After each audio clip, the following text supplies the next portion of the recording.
Writing an essay for an exam or a quiz can be a real challenge for students. Not only do you need to understand the topic really deeply, but you also need to be able to articulate yourself extremely well. And that can be a challenge. So I'm going to share a simple approach that will help you really nail those moments.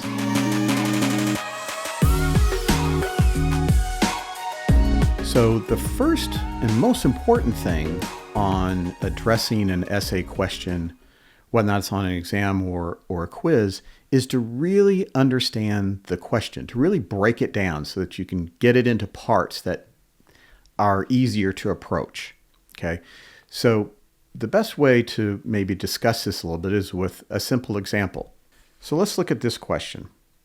Compare and contrast Abraham Lincoln and Jefferson Davis as wartime presidents. What challenges did they face and how did they overcome them? Who, in your opinion, was the better leader and why? Okay, so this is a pretty simple question that we can take apart and look at. So the first thing is it's asking you to compare and contrast, and that's important to understand.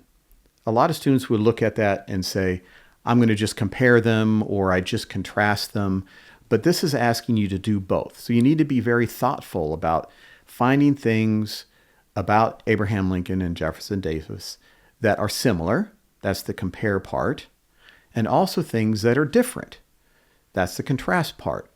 So make sure you don't just focus in on just one of those. Look at both of them and really be thoughtful about finding things that you can say they're similar in this way, but they're different in this way. And doing both. You might be more familiar with Abraham Lincoln, you may be more familiar with Jefferson Davis, but make sure you kind of are looking and not making it heavy on one side or the other. The next thing this is asking is for you to identify challenges. So being very specific about challenges and then how they overcame them.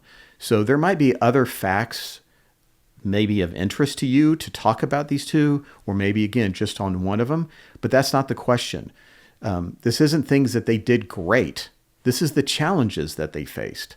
So it could be that the challenges that they faced were not big ones, and not maybe monumental ones, okay?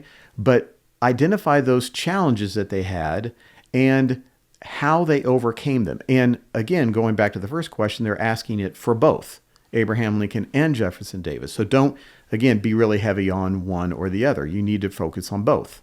And then the third element here is then, in your opinion, so this isn't sharing what this person said or what that person said, but in your opinion, who is the better leader and why? And again, I stress the word leader is not saying who's necessarily the better president. If you look at policies, or leaders, presidents, whatever you may want to call them. It's not what they did, it's were they a great leader? And so it's focusing on maybe a different aspect over policy or strategic decisions and looking at their leadership capabilities and how they were a leader. And then being very specific as to why, not just saying, I think Abraham Lincoln was the better leader and be done. Give me your reasons why. So this is the element of like taking what looks like maybe a pretty straightforward question, just compare them and tell me why. There's multiple elements in here. So when you break apart, you have not one question or two questions as this reads, but you have multiple questions. And you need to look at each one of them separately. And that allows you to really, if you really pull apart a question like this, and really understand all the, kind of discrete parts, then you can start writing a much better answer. The next step is then to plan your response. And this is something that you can do, again, either in a quiz or an exam. What I find a lot of students do is they read the question and then they start answering immediately. Even if they do kind of like maybe for a moment or two, kind of like think about what is the question really asking. But take some time and really plan your response. And this list of kind of broken down questions is a great place to start as an outline. So I always urge students to, a piece of scrap paper or in the margins or wherever you're allowed to, is to write down this kind of outline. that we just looked at. Write that down and then start filling out some information from the class, from whatever you might have read, a video or whatever it might have been. Write down these bullets, these items, and then start putting in, what is similar between the two? What is different between the two? What were the challenges that they had? And be very deliberate about filling out this outline before you even start writing your response. These two first steps are the critical ones, that if a student does this, they'll get a much better grade because it's much more thoughtful and it's more comprehensive. Again, I think I oftentimes see students immediately, and I even tell them, don't do this, but immediately seeing the paper, and I say, you can start, you can begin, and I can see them start writing within 10 seconds. And it's like, take a little bit of time and really think through the question, and then write this an outline like this down, and then start filling it out before you actually start writing your response or typing up your response. The next thing is to use relevant facts and data from the class. So undoubtedly you have a question like this, or, obviously different topic, different question. The professor would have put in some time thinking, I want to have this lecture on this topic, or lectures on this topic. I'm going to have this article, this video, this PowerPoint. Use the information from that in your case. In your essay exam, in your essay. Use that information because the professor's thinking, I spent some time during the break putting this together, writing this PowerPoint, saying, I want you to read this article or watch this video, and then you didn't even use any of that information in your answer. It's like, why did I bother then? And can be, maybe for some feel like a little slap in the face. Like, I just did this for you and you're not even using it. So use some of that information. I think it's really valuable for you to do that. If you want to bring in other information, that's great too. That's absolutely great. But make sure you use the information that your professor shared, because it's almost a sign of some respect that they're going to feel. And that's always good when you're writing up a paper, to demonstrate that to your professor. The next thing is always to write very clearly and concisely. If you can pull out a word and make a question shorter, all the better. So, example of, I definitely agree with the author. Well, you don't need to have definitely in there. It makes it feel stronger maybe, but just say, I agree with the professor, or I agree with the author.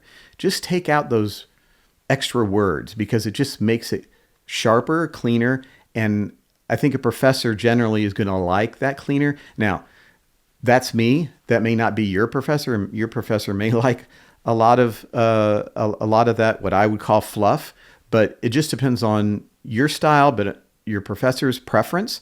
But I think in general, that's better. Another thing to really focus on is spelling. Now, I don't know how many of you noticed at the beginning of this video when I put up the question that I spelled Abraham Lincoln's name wrong. Now, that was purposeful. That wasn't an accident on my part. I know how to spell his name. But even if that's not something that's getting counted off, the professor hasn't said spelling and grammar isn't something that I'm going to check and grade necessarily, it still impacts anybody's attention and distracts you from kind of really focusing on what the person is saying or writing, or it's up on a PowerPoint. And maybe some of you notice it and it kind of distracted you a bit too. So make sure you do that. And don't rely on spell check. The spelling error of Abraham Lincoln's name would have been caught, but there's other times where it doesn't get caught. So edit it yourself. An example in my past is I was in an early job. I was working for this group that did kind of think tank organization around economic development. And I was writing about, kind of business development, economic development, and public policy. And in writing a paper, I wrote it up, gave it to my boss. He called me in and said, do you see anything wrong with this? And I looked at it, looks fine to me. Well, I misspelled public and just had pubic. So There's definitely, I don't even know what pubic policy is, but it definitely wasn't public policy. Thankfully, my boss caught it before we sent it up to, so senators and representatives could read it. But that's something that didn't get caught by spell check because I spelled it correctly. It just was the wrong word. And then obviously, as time allows, review and edit your document really quickly if you don't have a lot of time, but review it, edit it, make sure it's expressing exactly what you want. And the last point that I want to make is that you can do this or should do this regardless of how much time you have.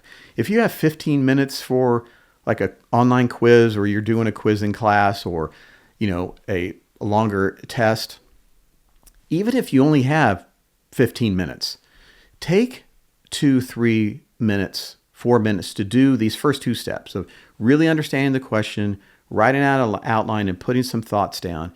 You're much better off to spend 4 of those 15 minutes doing that than immediately writing, because you're going to have that thought down, the organization down, and then you're going to put down a really well thought out and organized, question response.